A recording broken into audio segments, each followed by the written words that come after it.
Hi everybody on YouTube, it's Wingnut again, and I kind of missed last week's video, and I'm sorry for that, but, you know, as we all know, life gets in the way of life. So while I'm sitting here on the bike, I want to talk to you guys about something that sparked my interest. So the previous Sunday, my wife and I were watching Bill Nye Saves the World. And if you guys don't know who Bill Nye is, I will put the link down in below so you can look him up. So Bill Nye was a big part of like a PBS and kids education, to get people interested in science. It was like a science show, like Mr. Wizard, and I'm dating myself with that one. But so one of the things that he had talked about was, you know, sea levels rising. Well, sea levels rising is happening. And there's plenty of data to relay that.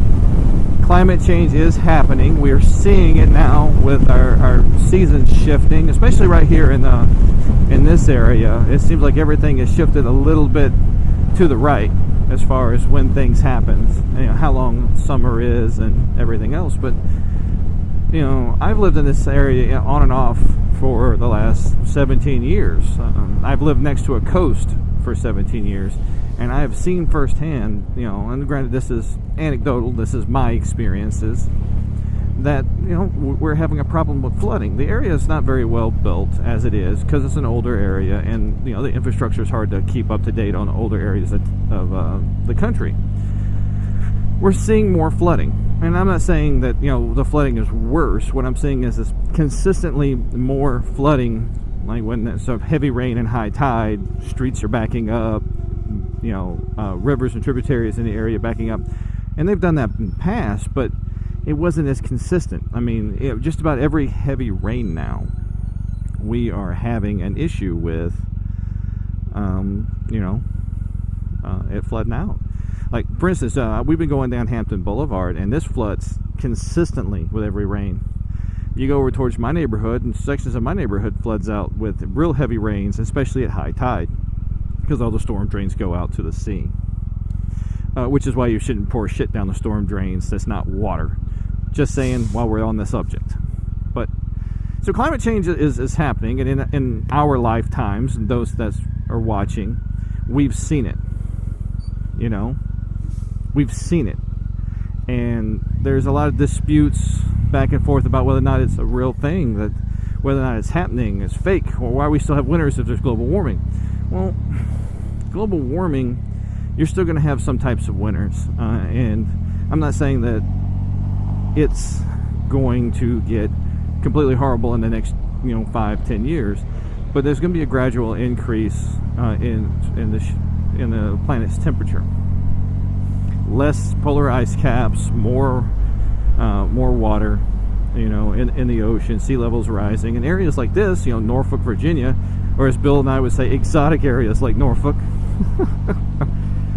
it will create a problem, you know, because if this area floods out, there's only a handful of things we can do. I mean, we can build additional infrastructure to the area, like levees, like they've done in New Orleans, but we've also seen with the Katrina hurricane how well that worked out. Having been down there for Katrina in the Biloxi area, it didn't. Because we can only guess at what everything's going to happen. I mean, we have tons of computers and scientists and people who, to a T, can tell you their best guess. Let that sink in. There is no absolutes with what's going to happen because the variables are numerable. And while we have created algorithms and processing programs that allow us to take the raw data and convert it into a really, really good idea of what's going on, it's essentially a high-tech crystal ball. We don't know what it's going to do. We have a good guess of what it's going to do. So, I mean, it is what it is. So, you know, so what am I getting at? We got to do better. And I've said this before in a previous video, especially Sink the Planet. We got to do better. If that means, you know, we've got to, you know, carpool or move to smaller forms of transportation, or recycle better. I mean, there's so many things that we can do on a personal level that helps. And you might say, well, what I do is a small innumerable bit. It's a tiny, tiny, tiny nothing of the problem. Well, yes and no. Your individual impact can be quite small, but the individual impacts of lots of people can be quite large. And in that sense, the individual impact of you doing things to, like recycle or not pollute or properly dispose of spray paint and chemicals is small. What you personally can do, but what you can do, and I can do, and that dude over there can do, and dude inside there can do, and lady over there in the can do, it adds up. All right, it can add up. Oh my God, can it add up? Just all those little bitty bits stacking up. It's kind of like sand. Oop, twig. A beach is not made of one big old piece of sand. The beach is made of tiny, tiny grains. So if enough tiny grains get together, you end up with beach. Shit, I don't know how else to spell it out. The more each of us do on an individual level to make an impact, the greater the good. And I'm not saying you gotta go out and be a tree hugging, no soap using motherfucker. I am simply saying that responsible use and responsible,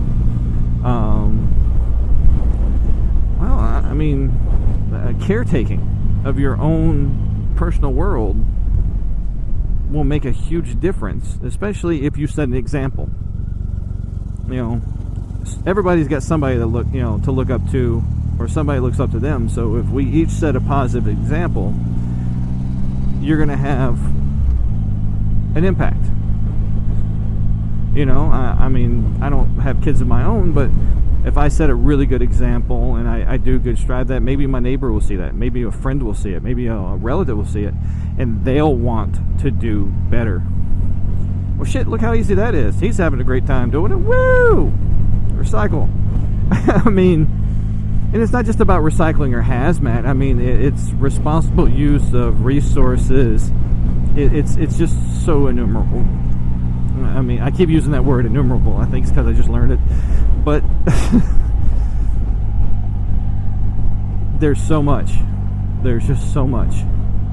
And so much that can be done on an individual level that can make a pretty good impact on the bigger level. And that's just what it is. Take it how you want. I'm not saying you gotta all live in a hippie commune or whatever the visual picture people get when you talk about being more responsible with our resources or being an environmentally conscious. I'm not saying that you don't have to fit that mold. I know plenty of farmers who are environmentally conscious because they know that land's got to survive, and if the land doesn't survive, they won't survive. I know of policemen who are environmentally conscious, sailors, soldiers, school teachers. I know plenty of people who you would fit the bill as being environmentally conscious, but they are, because they know. And my wife likes to tell me all the time that I grew up in the 70s because of the isolated area that I grew up in. And granted, it wasn't super isolated, but there was just some things that happened, in that small town, or in the small towns that I lived in, that you just kind of died out in the 80s and 90s and early 2000s. Community is a big thing, and community is part of it too. So I could go on for hours about what's what, and who's who in the zoo as I drive through the city of Norfolk, because I am lost as shit trying to get to the Wisconsin. But, you know, I haven't been through this area before, so woohoo.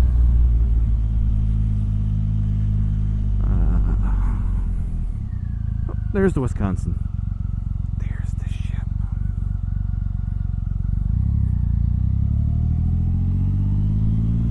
So, you know, I mean, I can go on for hours. I mean, there's plenty of room for argument, and there's plenty of room for pro and con, you know what I'm saying, because people are going to tell you that the data says that that's not possible, it's not going to happen, blah blah blah blah. I want to see the data you're reading, because even if you take the most in favor of data,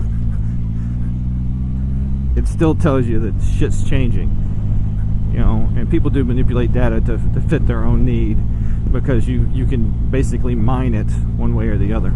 So that happens. But I'd really hate to see this place underwater. You know.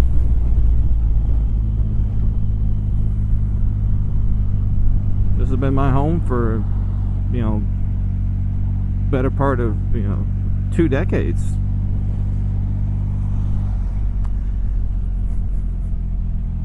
Greetings from Norfolk, Virginia.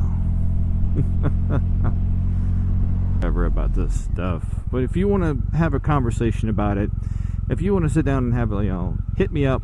You know, my links are all below for social media as well as my email. If you got something you want to talk about, you got something issue you want me to weigh in on, God knows why you would, by all means do so. Now of course I know some of you may say, well, you know, you get pretty goddamn smug talking about taking care of the environment, but you're riding on a monstrous motorcycle. Well, it could be driving a vehicle that's 4,000 pounds with the same size engine burning 3 times as much fuel.